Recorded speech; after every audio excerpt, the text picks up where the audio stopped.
రైతు సంఘాల నాయకులతో జరిగిన చర్చల్లో కేంద్ర మంత్రుల బృందం కీలక ప్రతిపాదనలు చేసింది.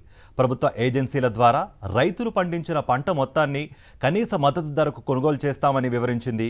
మరోవైపు కేంద్రం ప్రతిపాదనలపై 2 రోజుల్లో నిర్ణయం తీసుకుంటామని రైతు సంఘాల ప్రతినిధులు తెలిపారు. ఈ చర్చల్లో కేంద్ర మంత్రులు అర్జున ముండా, పీయూష్ గోయల్, నిత్యానంద రాయ్తో పాటు పంజాబ్ సీఎం భగవంత్ సింగ్ మాన్ పాల్గొన్నారు. ఈ అంశానికి సంబంధించి మరింత సమాచారం మా ప్రతినిధి వెంకటేష్ అందిస్తారు ఢిల్లీ నుంచి. వెంకటేష్, రైతులు గత కొంతకాలం నుంచి నిరసన చేస్తున్న నేపథ్యంలో కేంద్రం దిగి వచ్చింది. కొంత పట్టు సడలించి రైతులతో కొన్ని కొత్త ఒప్పందాలను వారి ముందు పెట్టింది. 5 ఏళ్ల పాటు రైతులతో ఒప్పందాలు కుదుర్చుకునేందుకు కేంద్ర ప్రభుత్వం సిద్ధమైంది.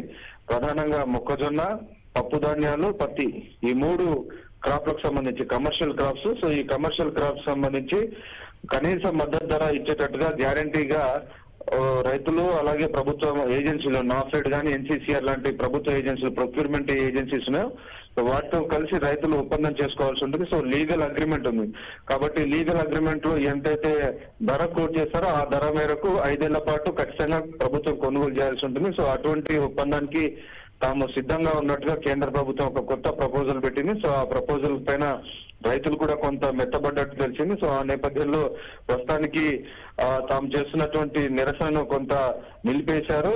సో రైతు సంఘాలన్నిటితో కలిపి రైతులతో చర్చించిన తర్వాత 2 రోజుల్లో దీనిపైన రైతు సంఘాల నిర్ణయాన్ని ప్రకటిస్తామని చెప్పి ఆయా నేతలు కూడా ప్రకటించినటువంటి నేపథ్యంలో ఒక అడుగు ముందుకు పడినట్లయింది.